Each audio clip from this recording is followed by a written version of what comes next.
Welcome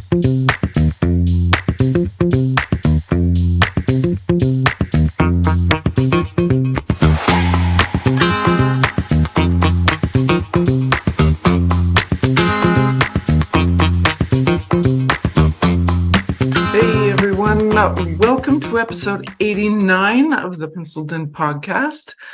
Today, I'm super happy we have Otis Frampton with us on the podcast. Now, I've known of Otis since 15 years now or so, but we've kind of wandered off into different ecospheres of the universe and stuff like that. So it's super fun to have you back on. And we're going to be talking, of course, about your past, your sketch cards, and what you've moved on to since then. And we'll get into some AI at the end of it, your thoughts and opinions and things like that. So welcome to the show. Thank you so much for having me. I really appreciate it. It's great to see you. Hello. Yeah, it's been a long time. Hello to you too. It's lovely to meet you. Usually we start at the beginning of your journey. So I like to ask, what did you draw as a kid, and what were your influences? And absolutely, my mother tells me that my first drawing was butter on carpet. I always tell that story. That's a first. I haven't heard that one. The medium for me has changed, but I'm still probably as good as I was then. The butter. No, I've been drawing all my life pretty much, except for like a few years in high school when I was into theater and film and stuff, and I thought that was going to be where I was going to go. And then I didn't start drawing again until my second year of community college, which was my last year of community college.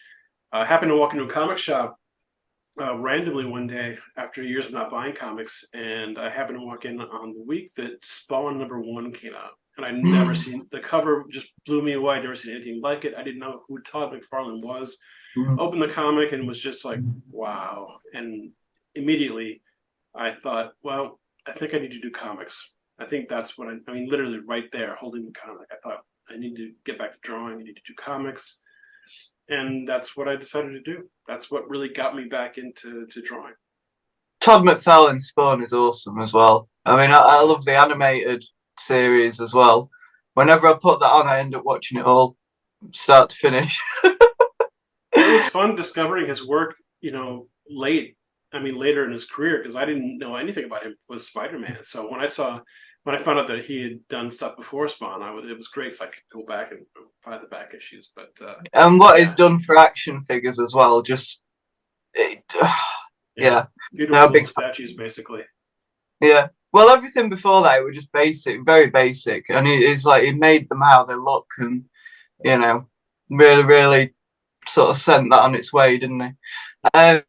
So you mentioned you did a little bit of college. Did you not get on with it? Were you not?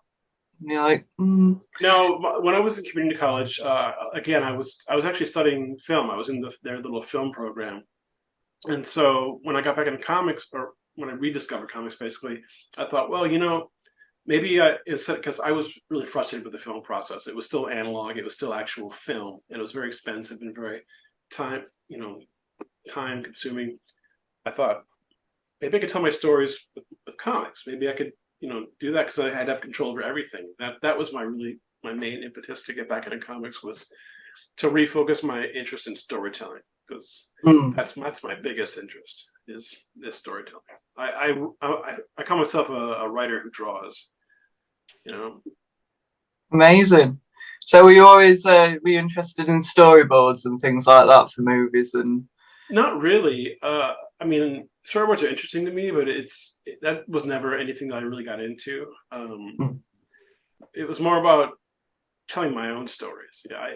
I grew up, I never wanted to be the guy who was known for drawing things that George Lucas created. I wanted to be George Lucas. I wanted to be the guy who I wanted to tell my own stories, create my own things. So working for companies and doing their characters was never like a goal. It was nice every once in a while to do that kind of thing and check it off a bucket list kind of thing. Oh, I got to draw Star Wars, for real, that kind of thing. But I love telling my own stories. So that was always my end goal. What materials did you start off using? When you got back into your art. Well, it was the early '90s, so it was pencil, and I tried various types of inking, brushes, the quill pens, with the nibs. But I always was frustrated by paper. I was always it always seems so permanent to me. It still does. It psychs me out, So when I got my first Intuos Wacom Intuos tablet in '99, I was like, well, this is it. This is what I've been waiting for, And I remember I was there 80,000 years ago. In fact, like my Cintiq just died, and I had to. I had to buy a teeny tiny Wacom. I don't use my Cintiq anymore for drawing. I do everything on the iPad, but it was weird to have that Cintiq finally die after 15 years. It lasted 15 years. Wow, that's really good. It's quite something to hear or see all these people who are saying, they were on a Cintiq, or whatever those big things are, and it must be amazing to draw on them. And they're all saying, well, I'm on my iPad now. So yeah, it's great. I love being able to sit in my living room and work, Yeah, you don't have to. Well, that's the thing with Cintiq. Depending on what size you have, they're a desktop thing. They're not a lap thing, are they? Yeah, definitely a desktop. Mine was 22 inches, so I was basically chained to it whenever I'd have to work. So again, it's nice to be able to just pull up my iPad and work anywhere. It's great. That's the thing. That's a great thing with the iPad. You can bring it anywhere. I mean, people hate you for it, but you can bring it anywhere. I hope not, but I do. So you had a bit of a history with sketch cards as well. I was having a nosy at some earlier. Your style is amazing. Is your style influenced by anyone, or is it just what comes out naturally? Oh, there's definitely influence. Your drawing. My style it's changed over the years because I always think that because I didn't do any drawing in high school, I kind of skipped formative years, and I've always played catch up with drawing, and the fact that I'm also into writing, I feel like I'm never like as good as I could be if I just focused on that one thing. You know what I mean? So my style, I think, was influenced a lot later on in life. Not by the stuff that I was enjoying when I was a kid, but stuff that I got into when I was older, like Jeff Smith's Bone. I love that Bone. So cute. The style of the Bruce Timm animated stuff. Batman the animated series. That kind of stuff really influenced me. More recently, people like Scotty Young and Sean Galloway. I think a lot of that stuff has influenced my style. And what's weird is when I first started drawing again in the early '90s. My stuff was very cartoony. It was that was one of the things that drew me back in. I was like, well, if someone like Todd McFarlane can draw comics and it can be kind of funky and cartoony, maybe there's a place for me. And it really influenced me. And so it's weird. My style now, when I'm older, looks more like it did back when I was like 23. Than it did over the course. It's like I looped around. It's weird. I think at some point you kind of that you've got an idea of what you want to be, and you kind of try and go for that, and then eventually realize I'm just going to be who I am, and it just works out so much better from there. Now that you've mentioned Batman the Animated Series, I can see it in your style. I can see the influences in your style now. Very like sort of blocky shoulders and the big jaw. The big jaw. Yeah.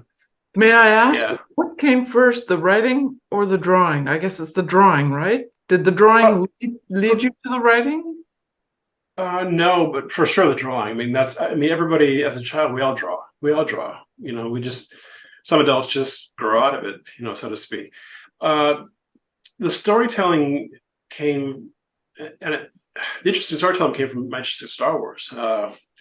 And seeing, as a kid, like 5, 6 years old, when Star Wars came out, seeing that first like behind the scenes TV special and seeing that people people made these things. You know what I mean?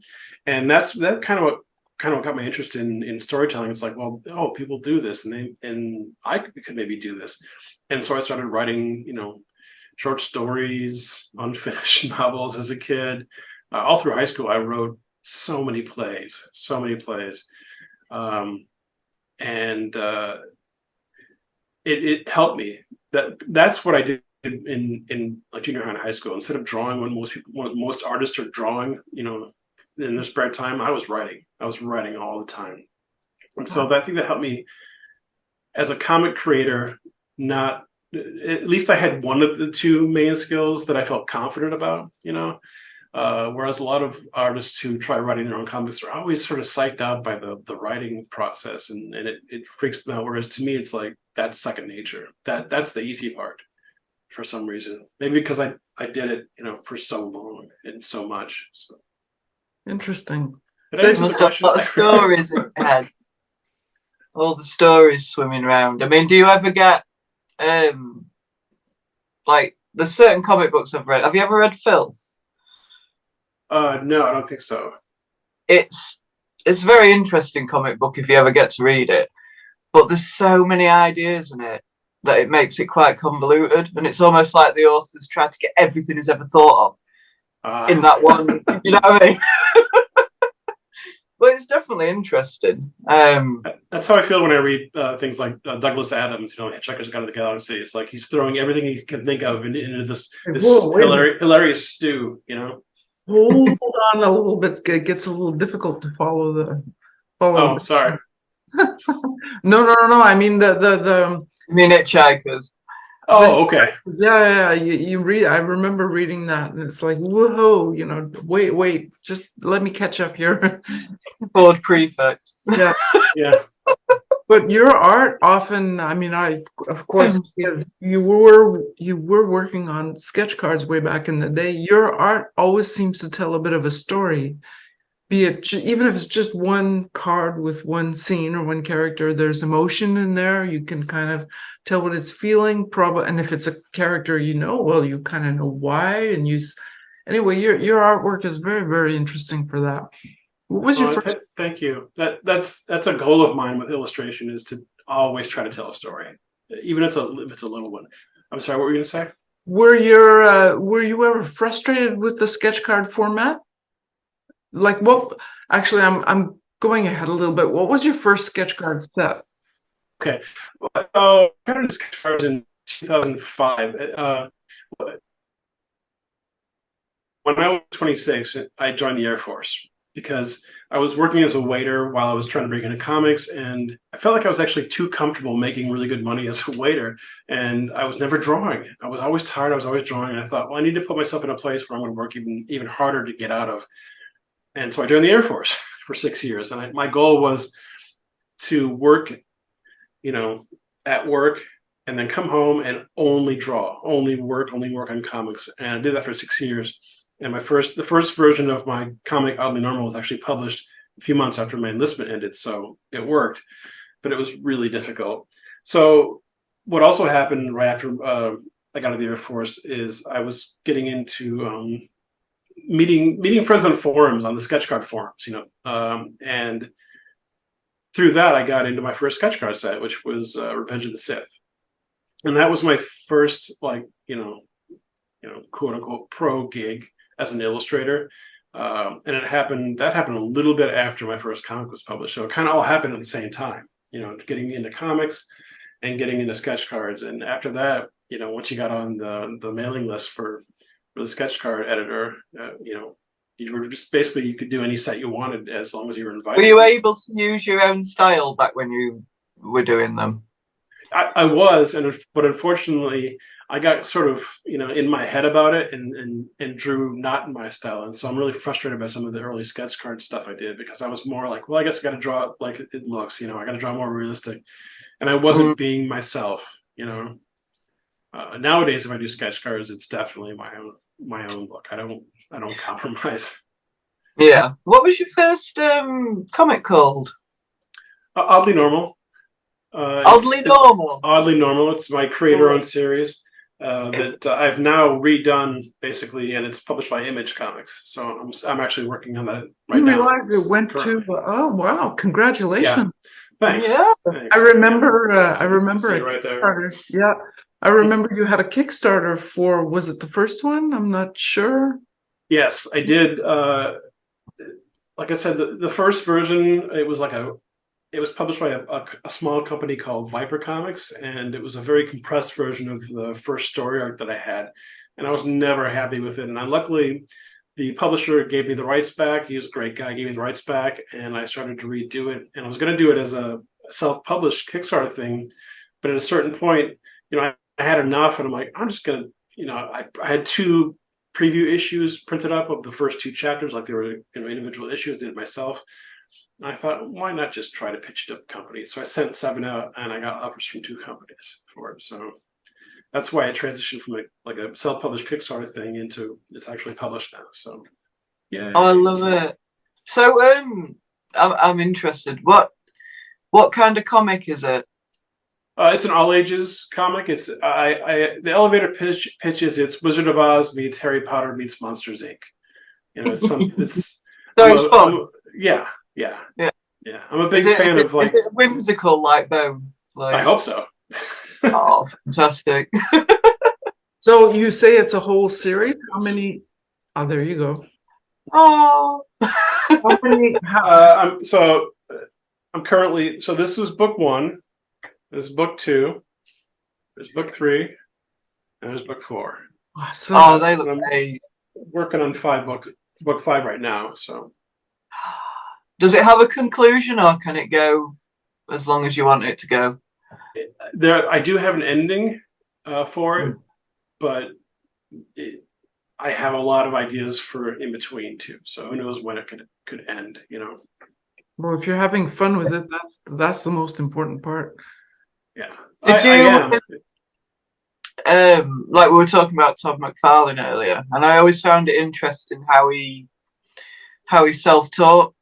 Like he'd say, I'd spend a week doing doing just legs, and then I'd spend a week just doing just arms, and then he sort of kind of put it all together in the end. Did you go through any kind of experiences with that, say with perspective for your comic boxes, or? No, not really, and I probably should have. I probably should have been more disciplined, but again, I was always interested in doing my own comics, and so I was more focused on the bigger picture.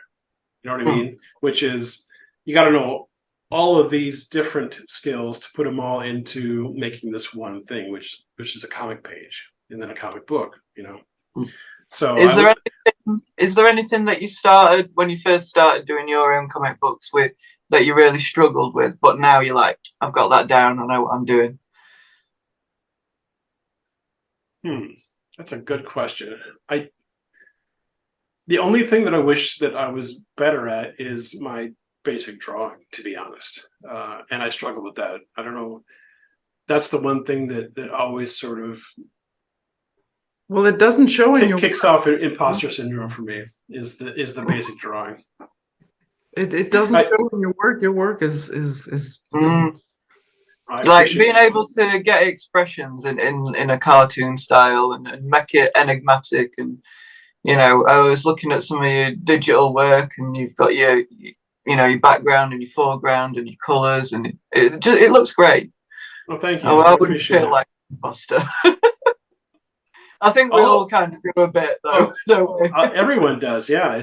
And even successful people. So it's just, you ask, and that's the one thing is the drawing. It's the one thing that I still work at. Coloring to some degree I still work on, but I've done all of my like self-taught / training sort of on the job. Doing sketch cards. You had to do I did 1,000 cards for the first 2 sets, and that's a lot of on the job training, But I also for about 7 years I worked for an online animated series called How It Should Have Ended. I don't know if you've heard of it or not. I have. Yeah. I've watched some of those. Yeah, those are funny. I was. Were you doing some of the animation for that? No, I was a background and character artist, so I would paint backgrounds for them, and I'd create the little characters they did. You know, basically, you'd have to draw a head and a torso and a body so that they could animate it in After Effects. And I did that for 7 years, and that taught me a lot. Yeah. I mean, I basically was hired as a background painter without any experience doing it, and so I had to learn on the job. You know. I bet that's been so valuable for your own work as well. Absolutely. Wow. Did you enjoy it? It was it was work for hire. I loved working for the series because what's weird is I had just become a fan of the series like 3 months before the creator emailed me out of the blind saying, "I saw you work on DeviantArt. I think you might be good for this." You know, I'm like, "Wait, what?" So it was this weird thing where I just discovered the show, and then they asked me to work for them.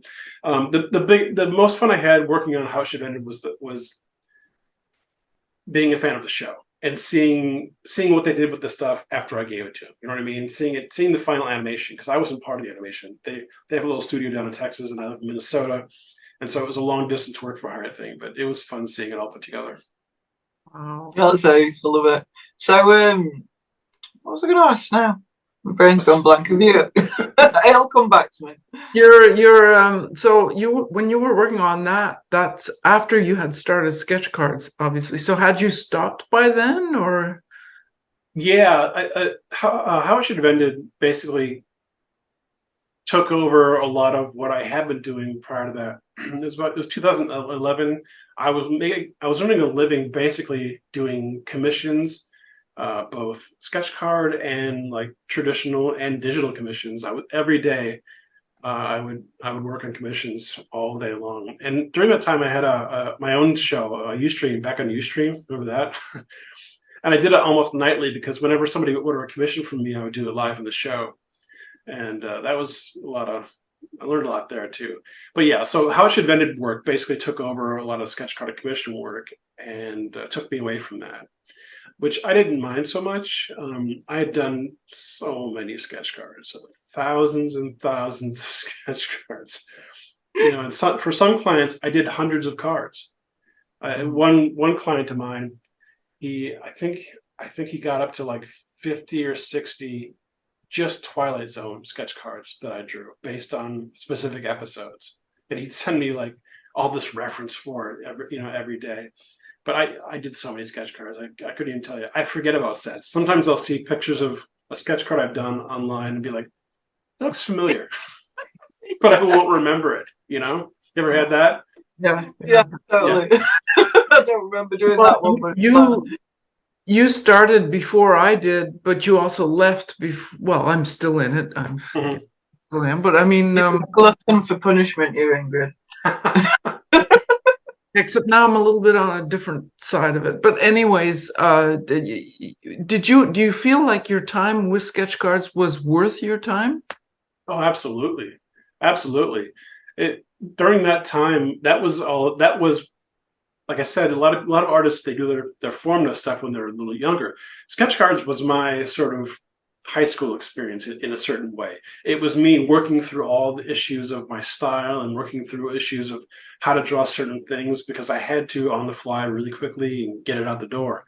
I would not regret my time at sketch cards at all. There are frustrations, but I don't regret it. It was a great experience for somebody like me who, I don't want to say that drawing isn't a passion for me, but it's definitely work, and it forced me to work. You know what I mean? I like to draw. And to finish. Yeah, and to finish. Yep. It's shocking. And if you do it wrong, tough luck. If you're not happy with it, you still got to get it finished. Yeah.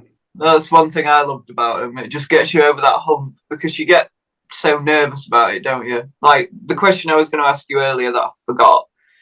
I was going to say that, you know, How It Should Have Ended approached you, but with your comic book, you sent it out to a couple of different places. Were you nervous about the reaction you were going to get? Were you ever worried about doing that? Pitching to comic companies? Yeah. Was I nervous? Actually, no. To be honestly, when I sent the pitch packages out, it was like, all right, well, they've gone into the void. I got to get back to work.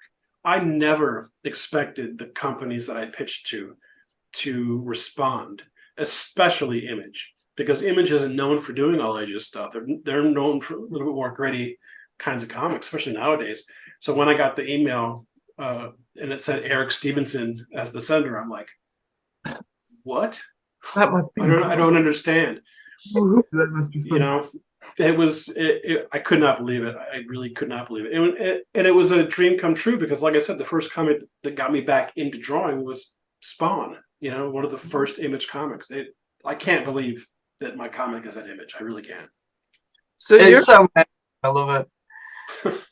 So for that first, that company who put out that, that first inspired you, it just must be amazing. Yeah, like I said, seeing that name in my inbox was just, I was confused for a moment. I thought, what is that? I know that name. How's it? But it can't be the same guy. Like you want to take a picture of that inbox before you even open it. Well, see, I did get a reply, and you have proof of that forever. I did take a picture, and I sent it to my wife because I couldn't believe it. So you weren't worried because you felt like you were just taking a shot in the dark. Let's just. Oh, absolutely. No, it was total. It was just me. Like I said, I printed up these preview issues to sell at conventions as a promotion for the eventual book. But I had these two comics in my hands, and I did fake letters pages, I did fake ads. It was like I created a real comic, and I thought, well, why not send this out? And I think one of the things that Image responded to, other than the storytelling and the art, was the fact that they knew I could put together a comic. Because with Image, all they do is publish and distribute it. You do everything else. You do everything. Everything you see in an Image comic, except for house ads, are put together by the creators. So they need to know that you can do that on your own. That's amazing. So there's nobody messing with your artistic progress. No, wow. I've never received one. They don't do editorial. It's Image is a totally creator-owned company. It was founded by 7 comic artists. 7 of the biggest comic artists in the world in 1991 and 2 broke away from Marvel Comics to form this company. And it's the premier creator-owned company. So that was always, because I always want to tell my own stories, being published by something like Image was always a goal, because they're totally about the creator. Wow. That's really I never knew that about Image. I really didn't. Yeah, me either.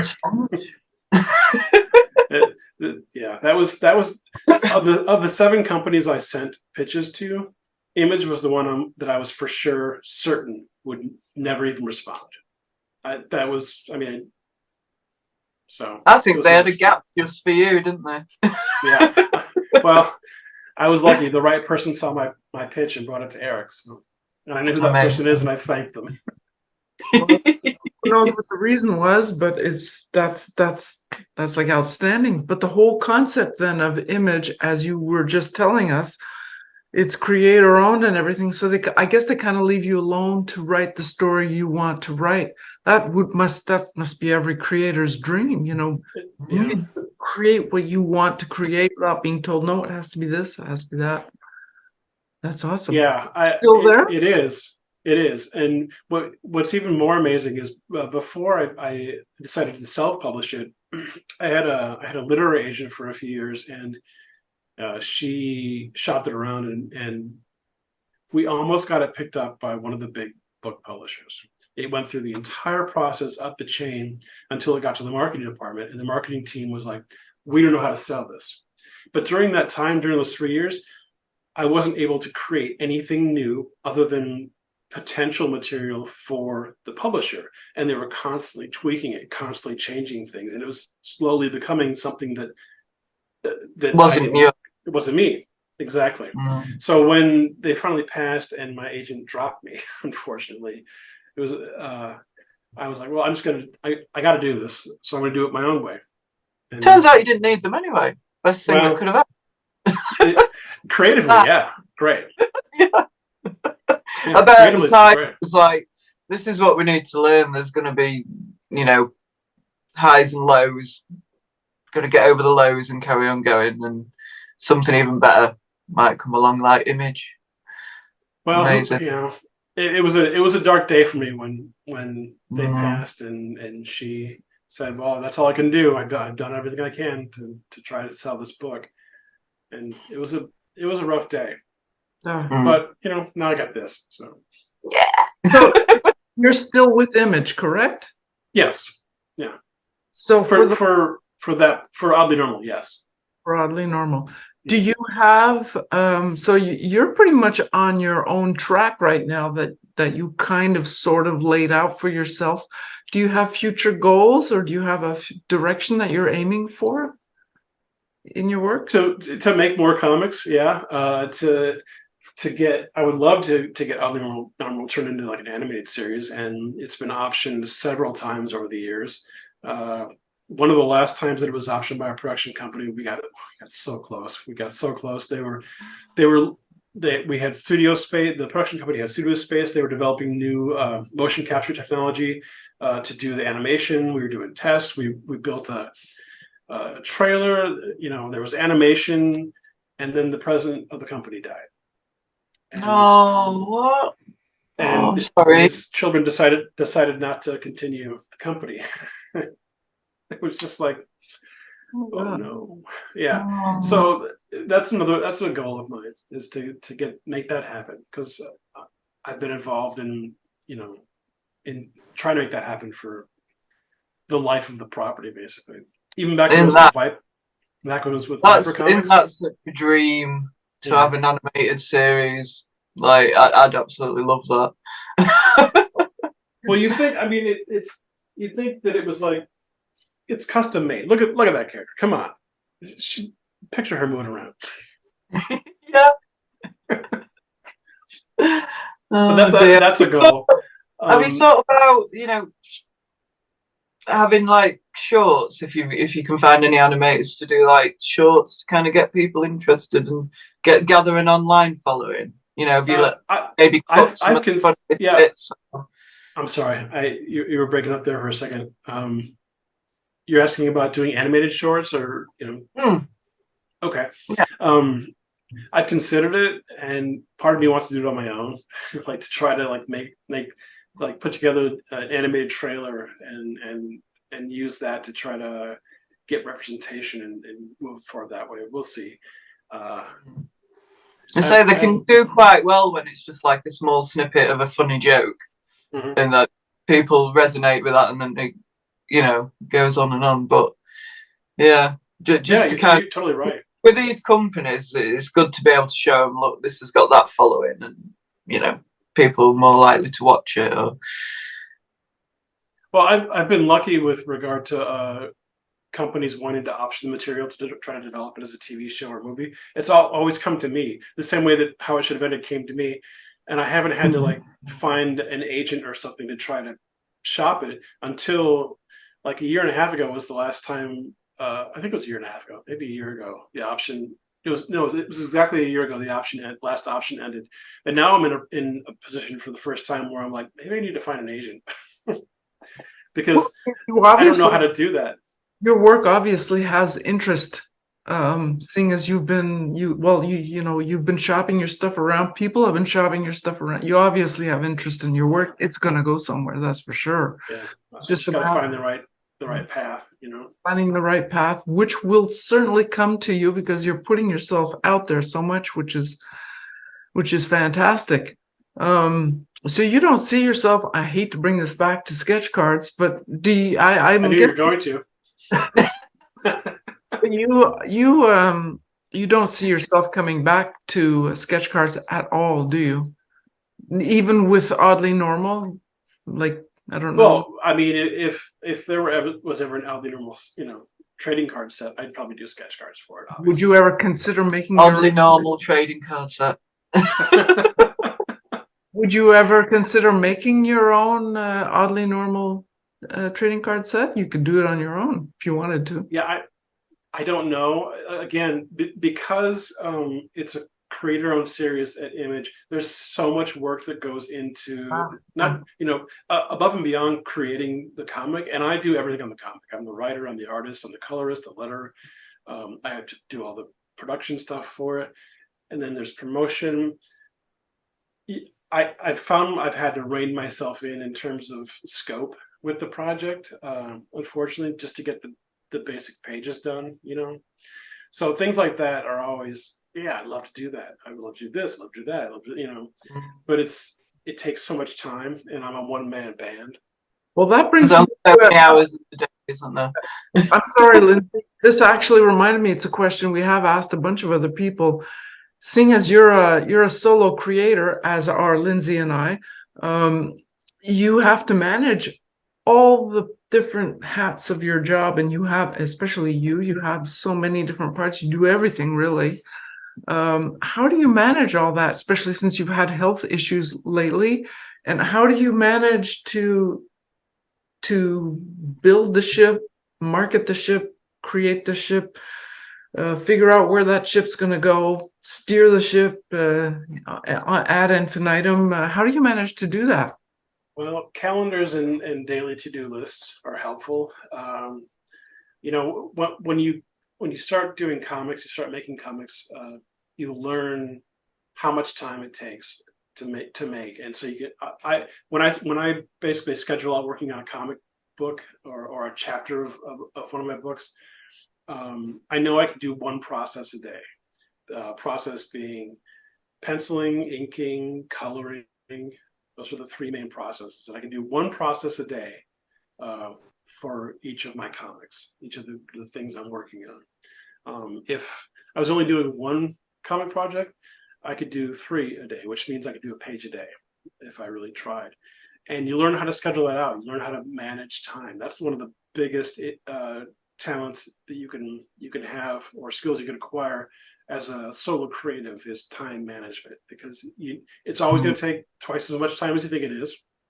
And you're always going to be extremely tired by the end. So plan accordingly. But that's how you do it. I mean, it's just time management.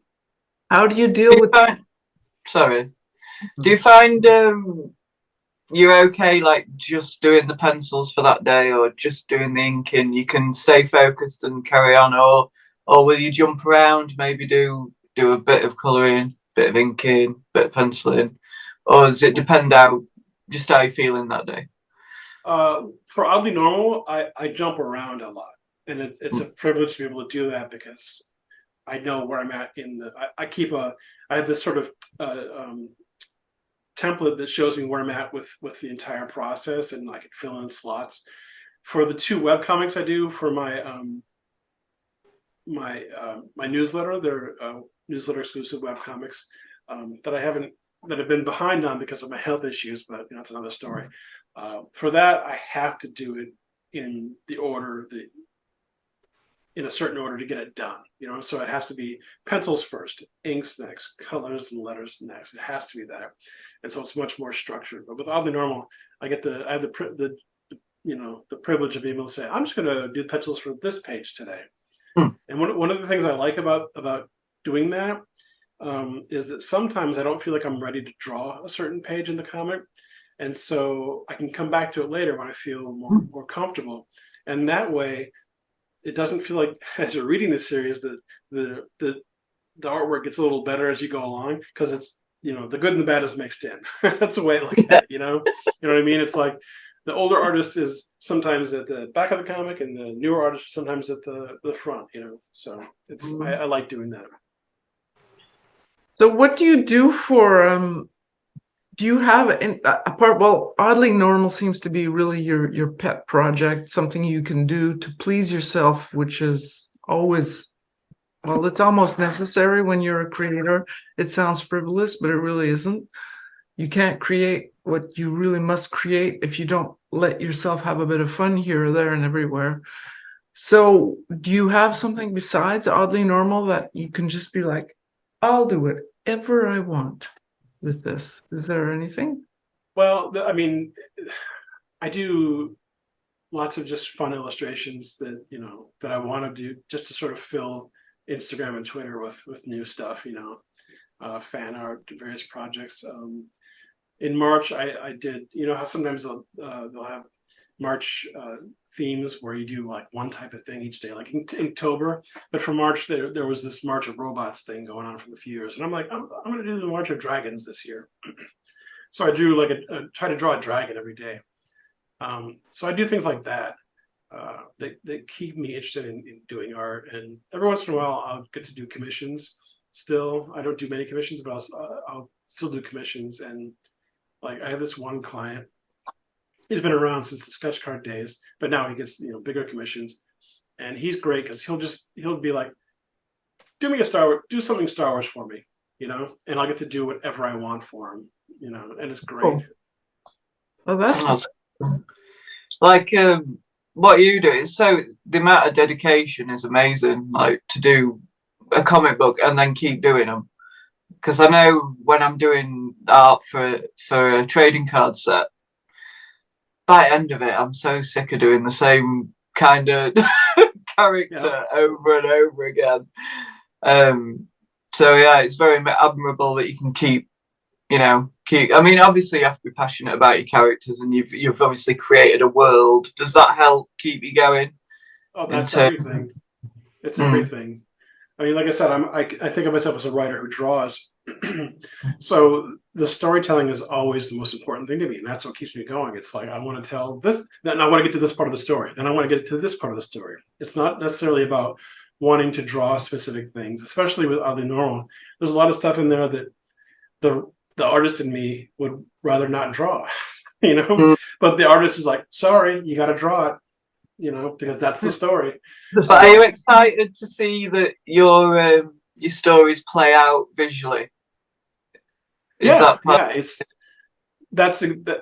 a huge part of it. One of the reasons I, like I said, switched from being in the film program to trying to become a comic artist is I wanted more control over the visuals, and by drawing it myself, I always thought of them as well. These are movies on the page. I cannot actually sometimes think of my comics as comic book adaptations of animated movies that already exist. That's sort of my mindset when I'm doing comics. So you see in your head how you want it to play out, like, because to say there's two different types of animators. There's animators that plan it all out first, and then there's animators who have it all in their head. So I'm assuming you're one of those people who've got it all up there. It's mostly in my head. Yeah.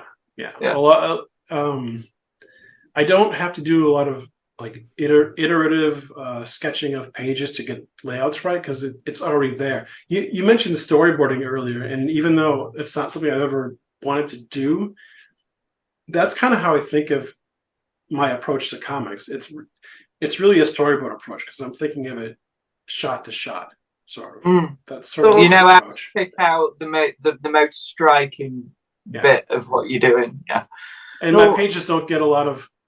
My comic pages aren't very abstract, or like there's not a lot of weird panel shapes and breaking of the panel borders. It's very sort of straightforward. And I think that's also part of the influence of Jeff Smith's Bone on me, because he was an animator who got into comics, and his comics are very straightforward in terms of how he presents the scenes and the shots. And that's kind of my approach too.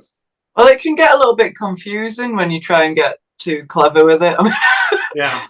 I had an online comic, and I did one page, and people just couldn't make sense of it. They were like, "What?" I was like, "I'm not trying that again." Failed. Sorry, Ingrid. What did you want to ask? I was just wondering, seeing as you're a writer too, are you then, even if you're drawing your stuff, are you like a pantser, or are you, as they say, a plotter or a pantser? Pantser, plotter, yeah. With it depends. For one of the two webcomics I'm working on, the newsletter comics, it's totally pantsing. It's literally like page to page. I have the story in my head. I know what has to happen, and I've gotten to a level making comics where I feel totally comfortable doing that. Whereas the other one is actually an adaptation of the Seventh Oz book, the Patchwork Girl of Oz, and it's the first time I've ever adapted something, and that takes research, planning, So I have to script it. I have to adapt it into a form that works on the comic page. So that's a completely different set of skills. And I like the fact that I get to do two things at once, Oddly Normal is a hybrid. Because I know the story and where it's going, sometimes I never script anymore with Oddly. It's more, I actually do it on the page, and I'll do temporary lettering as writing. I'll write it in the lettering on the page as I'm laying out pages. So it's really a hybrid. I don't script anymore. I'll write down notes, but I'm never working from a full script because I know the pattern that has to happen for a 22 page issue or chapter, as it is in my book, a chapter. I have the pattern down, and I know how to plan things out so that they work. And when they don't work, that means I get to do like extra pages of big splash pages and things like that. So, would you say the flow is similar to Bone in the way that you present? I mean, because well, say like you've read Watchmen, yeah, like you're reading that and you're like, where's it going? And then it's over. Like, that was just such a weird comic book to read. My stuff is very serialized. Like the first 3 books in the Normal series is one story arc, but there are things that I put in those 3 books that won't pay off until the next story arc. You know what I mean? Nice. And so there are things that it's frustrating for me because I know where it's going, and I'm hoping that readers will just sort of be like, okay, well, I don't know what that is, but maybe it'll mean something someday, and it will, because I don't put anything in there that's not going to pay off somehow. So one continuous? Sorry, so nosy. Is it one continuous story, or do you have any like sort of side stories? Like Sandman does like a little bit of a story. It's one story. It's one story, and there are times when it feels like I've gone off onto a side thing, but that's never the case. I can promise you. Even when it feels like there's a chapter where it feels like it might not have worked or been necessary in the context of that one story arc, it's going to pay off somehow. Because you'll find it. I love it. Yeah. Yes. Sorry, Ingrid. Go on. Oh, no, that is totally all right. I was just thinking, do you always know how each story will end, or each chapter's end, and you go toward it, or do you just... For the most part, when I write, I usually know where I'm going. I know what the ending is, and I'm aiming for it. But there are definitely times, excuse me, when I'll be surprised. There was a moment in the first story arc of Oddly Normal, and this is back when I was working on it for Viper Comics, and I was actually writing the full script. And I'm writing it, and in my head, I'm Oddly. I connect with the character a lot, so I'm in the scene and I'm looking at the environment, and I can see it because I'm an artist, so I can visualize it. And I see there's a door to my left, and I literally thought, I wonder what's behind that door. So I had her go to try to open the door, and her aunt, who is another main character of the story, freaks out and stops her from opening the door. And I'm like, I don't know why she did that. I don't know what's behind that door. I wonder what's behind that door. And then I start to think, well, what's behind the door? And now I know what's behind the door because I thought it out, and I'm like, oh, wow, that actually makes sense. And it feels like I actually set it up, but I didn't. And that's one of my favorite creative moments as a creator is when you're writing a story and it surprises you. That doesn't happen in drawing, but it happens in writing, Well, if you're putting yourself in her place, you're thinking, well, I would be thinking this. Yeah. What's behind there? So she would be thinking that. I love it. Amazing. This has been such a fun conversation because I'm a big comic fan, and like, I unfortunately I've never read Oddly Normal, but I'm gonna have to get it and read it. Well, it's sold all over the world, so you can get it in most comic shops anywhere. Well, we're going to segue into AI because, of course, I saw you on Twitter or whatever the heck they call it now, that you were posting a lot about AI and how it's affecting the world of art. And as we've been watching, it's had an effect on writers as well, as with the art Yeah. writer's strike and all that stuff. So, and it's about to affect animation in a big way too. It's about really? to, yeah. So Yeah. what are your thoughts on AI? I mean, is there anything positive in it? Is it all negative? Is it something we should run away from, screaming and just get out of it? Or what do we do with it? I sort of was waiting to learn more about it before I dove in. I don't do politics or anything tangential to politics online. So when AI came out and there was sort of an uproar about it, I viewed it from that lens, and I waited for it to be relevant to what I do before I commented on it, because I don't like getting in. I like to promote my work and get out. That's me on social media. Same. But now that we know more about what AI means in terms of how it pulls from resources to create content, it's basically, I think of it as digital looting, because it requires the skills of actual artists to create the content. It's not just generating it itself. It's using what's called scraping. It scrapes the internet of images and text and puts that into the algorithm that people write prompts, and then it generates the image. The problem is that it's using images that actual artists have created and repurposing it without the permission of the original artist. That's where I have a problem with it. Without the permission, without payment, without payment, yes, without anything, without any acknowledgement, and that's just stealing. That's not even. Well, there's a lot of commercial artists are losing work. I mean, if you're traditional, like, it can't steal that work away from you. But for your big companies who just find it easier just to, I mean, I've seen people who use it defending themselves and saying, well, instead of getting in touch with an artist and having this back and forth and having to wait for it, I can just type in a couple of words and it's there. And it's like, yeah, it's very easy to get into, and unfortunately, it's harming a lot of actual artists. And I mean, you mentioned traditional artists might not be affected, but if they have images online, they're going to be put into the algorithm. You know what I mean? If they have you can't not put your work online. You can't not put your work online, because you won't sell any stuff. You won't get known. You won't. Well, it's a shame, because we had this period. Back in the 90s, if you wanted to get anywhere in art, you had to get an agent, and there wasn't the internet. But now we've had the internet, and we've been able to reach people and show them our work, and make connections with each other. And it's a shame that we've got to the point where we've all been doing that, because back in the day, I probably wouldn't have been able to make a living as an artist without an agent. And now it's almost like we're going to have that ripped away from us because of AI. The internet and social media was great for people like us. We could it democratized everything about it. We were able to be seen if people liked our work. It got rid of the gatekeeper.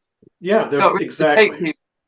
Yeah, and yeah, the problem with AI is that they've basically, you use the term gatekeeper. There are no gates anymore, and the people can just pull from everything. You know what I mean? And that's one of the biggest problems. And ethically, I think the ethical thing is the thing I have the biggest problem with. There are going to be repercussions in terms of how it affects people like us doing our business. One thing that I've done to change the way I approach showing my work online is I almost never show a final image without showing process, like a rough sketch or the line work, and that will set up. If you do that, it'll set you apart from the AI people they can't do that. Showing a sketch is light years away from showing a text prompt you used in an AI algorithm to generate an image. We need to start showing our work. We need to start being human. I've heard of scammers as well, like because they'll come to an artist and they'll say, I want a drawing of this. And they'll do, a preliminary sketch. I mean, quite often we don't charge for an initial preliminary sketch. We'll take the payment after the sketch is approved or whatever. So they'll do that, get the preliminary sketch, and then run it through AI, and it fills in all the shadows and everything. And then they take that and it's gonna affect so many creative industries in ways we don't even know yet, and they're all gonna shock us. They're all gonna make us go, "Oh my God, what's happening?" That's really a good point that you put out, that we should all start showing our process. It takes a little bit more time because you have to take photographs or video or whatever, but I guess it's something that we're all going to just have to start integrating into our... I know there's a lot of lawsuits underway, isn't there, and people getting together. Hopefully something will come of it, because it's not fair. Like, all the artists and the creatives, writers, whatever, they're the ones who created this content. And, without us, the AI wouldn't be able to do all this. I will say that some platforms are now specifying that if you're showing some, for instance, Kickstarter as an example, they now have an option in there where it says you have to declare that it's not AI generated. Of course, it's not going to stop somebody from actually doing it, but they are at least making an effort. Supposedly, they go through your project to see if it's possible that it could be generated by AI. But I guess the point I'm trying to make is that, well, at least some people seem to be thinking, well, maybe we shouldn't be using this too much. And well, I don't know if you saw it, I think it was yesterday that YouTube put out a statement saying that if there was AI generated content in the video, that it could be taken down and you could lose your actual channel. Really? I mean, I was really impressed with that statement. Hopefully they stick to it, but they came out against, basically. Well, there's some companies supporting it, isn't there? Like, we allow AI generated images, but that's what you need. You need people to stand up and go, no, not on my platform. Have either of you played around with any of the AI image generators? Have you tried? I've had a little go, because Photoshop's added it, haven't they? Yeah, and, I haven't really tried that recently, and I got a prompt to try it, so I had a little mess about.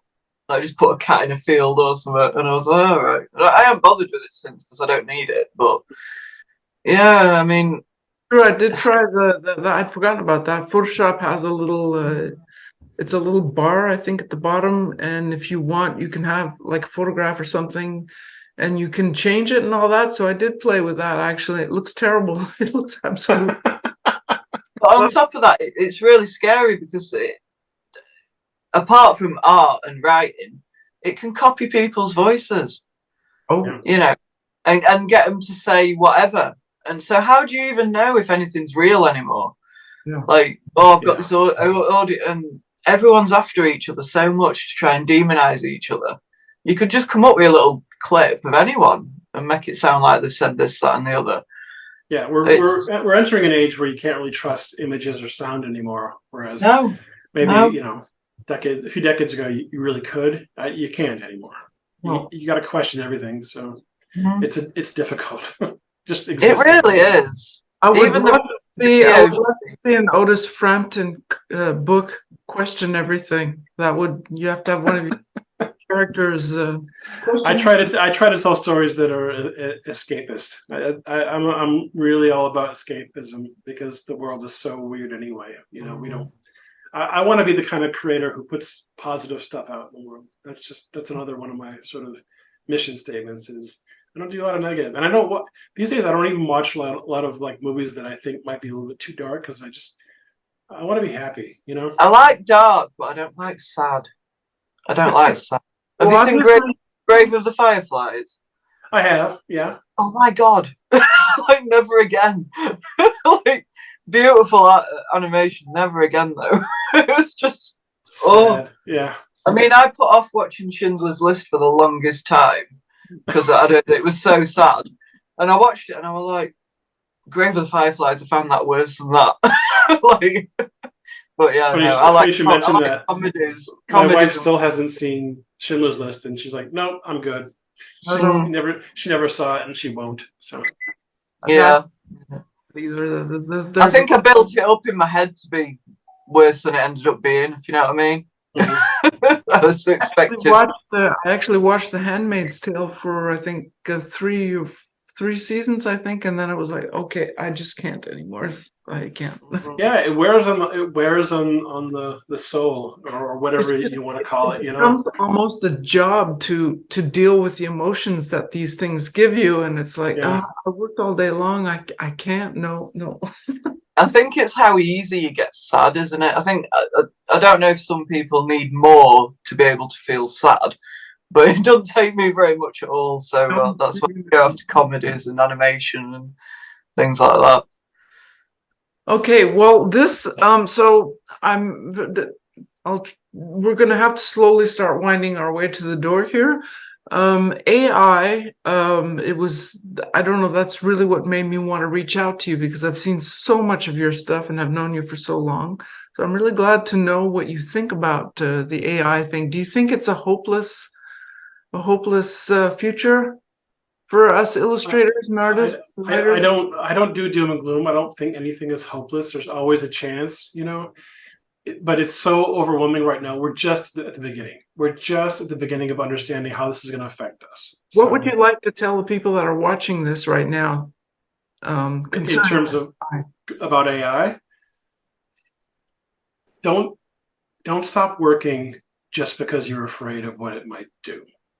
If what you want to do is create stories or images or animation, do that. Don't let yourself be put off by the potential of what AI might do, because we're going to need you. We're going to need you once we defeat the dragon. We're going to need creators. So don't stop. Just keep going. Okay. We'll adapt. Any advice for budding comic book creators? Advice for comic creators?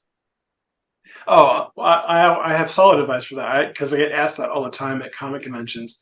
Here's my advice for comic creators like me, one man band type people. Create 2 whole issues of your comic, front to back, everything. If at the end of the process of creating 2 full issues of your comic, you still want to keep going with that comic, keep going. But if you're so exhausted and so spent that you don't want to draw those characters ever again, stop drawing immediately, because you're not going to have the energy or the stamina to keep going. That's one thing I learned doing comics. You gotta do at least two issues to figure out if it's the right thing for you, especially if it's creator owned, because it's going to be on you.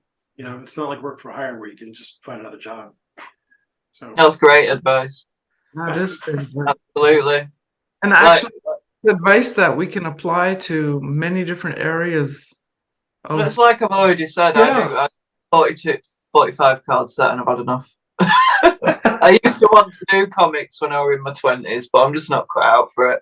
You realise what you're meant for and what you're not meant for. And I had dreams of being a comic book creator too, and I think I tried 2 pages and I was like, nope, this is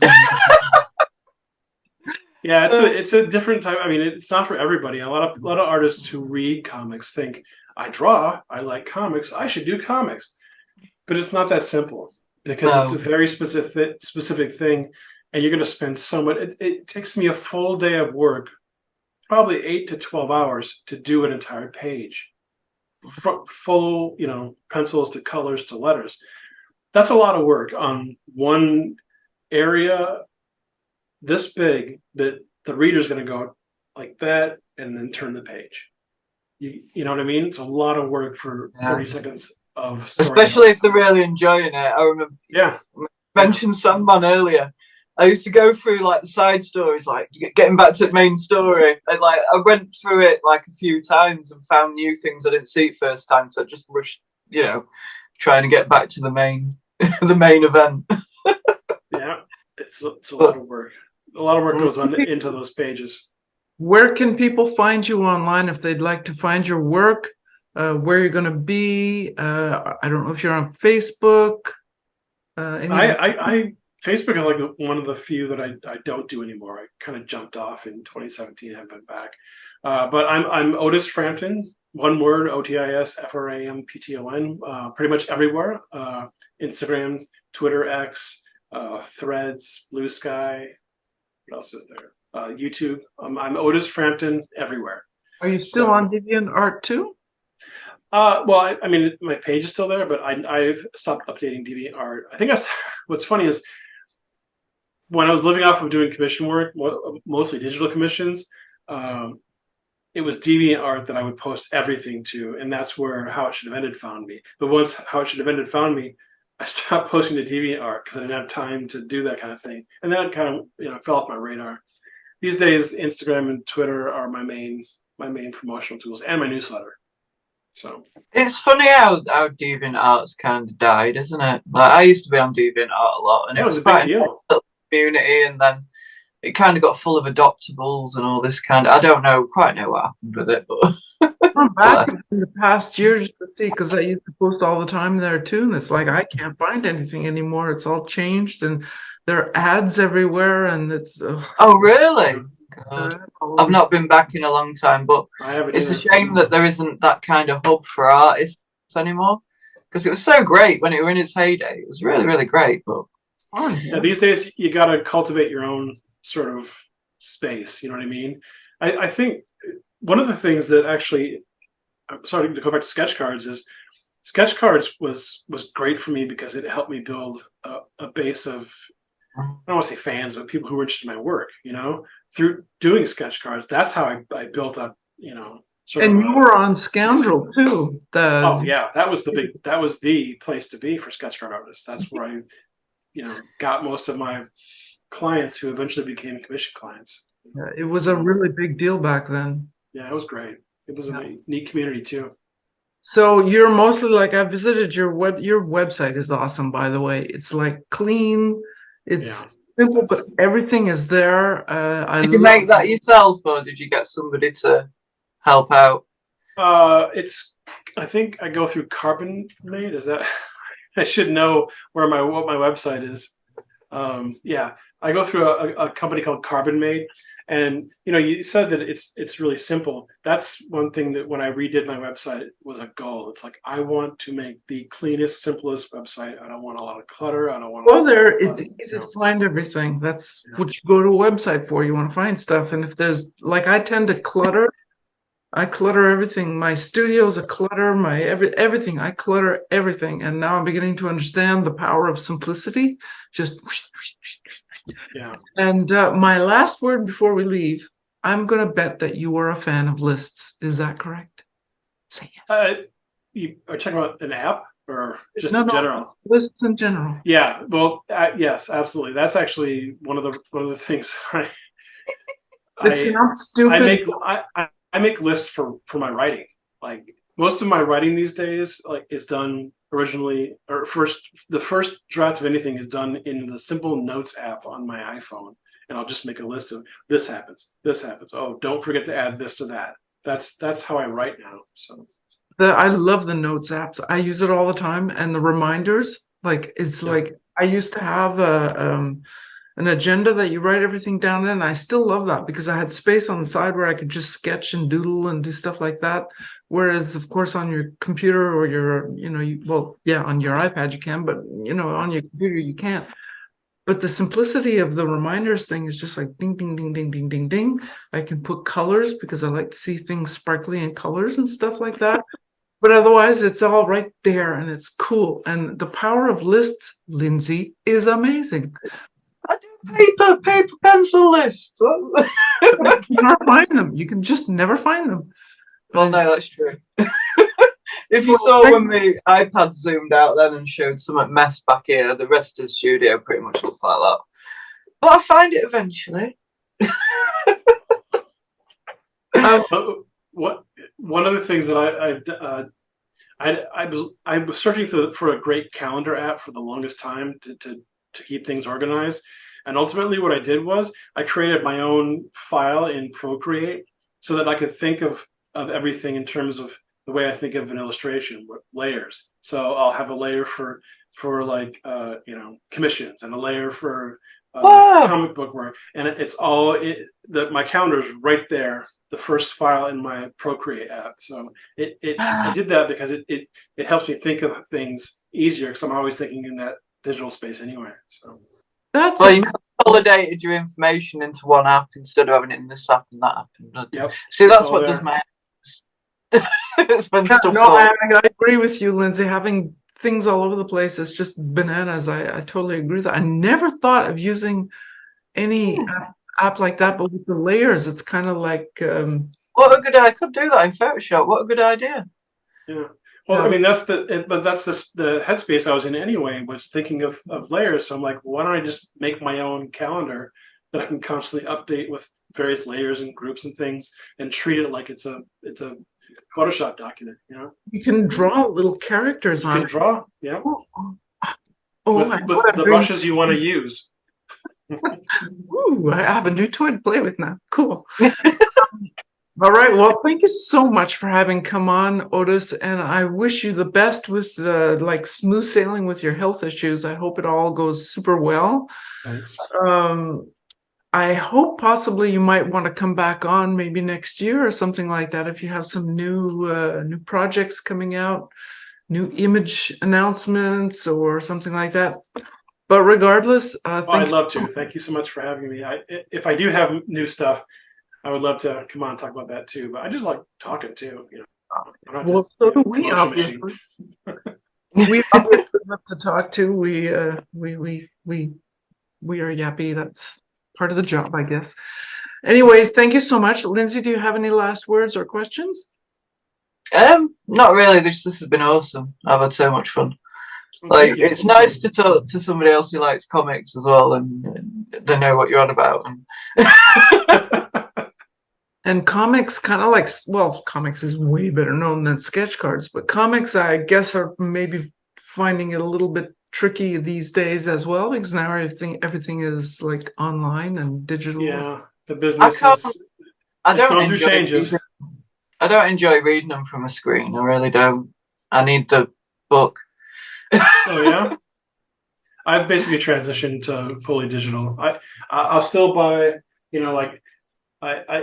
the latest issue of I Hate Fairyland came out last week, and I bought both the digital and the physical, because sometimes I have to have both. I don't know why. I just don't get the same enjoyment. I like to see the shiny pages as you turn them. And, whole thing.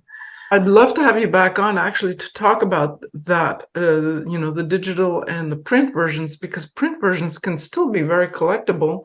So for people who absolutely love digital, well, if you have a digital version of something and you offer the hard copy, I see nothing wrong with that.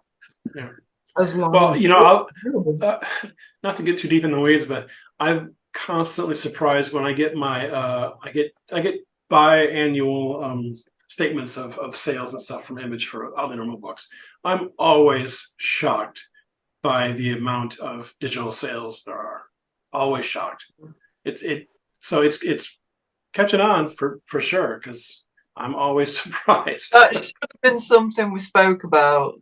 Well, that's why we're going to digital card sets are a thing now, aren't they? Digital. Oh yeah. Well, we'll have you back on and dedicate an entire episode to that, because we're already a little bit over time. So you're going to have to put a little pin in your calendar on Procreate that you're going to come back on, and we'll talk about the digital versus the hard copy and the cards and the books and blah, blah, blah. Whenever you want me, I'll be back on. Yeah. Okay. Awesome. Thank you so much, Otis. So everyone, please go to otisframpton.com and check him out. And to all the other, we'll have links in the show notes to visit the Instagram and all the other socials that keep changing names because of silly reasons and stuff like that. So, all right then. Well, thank you so much. Bye-bye, Otis. Thank you. Bye.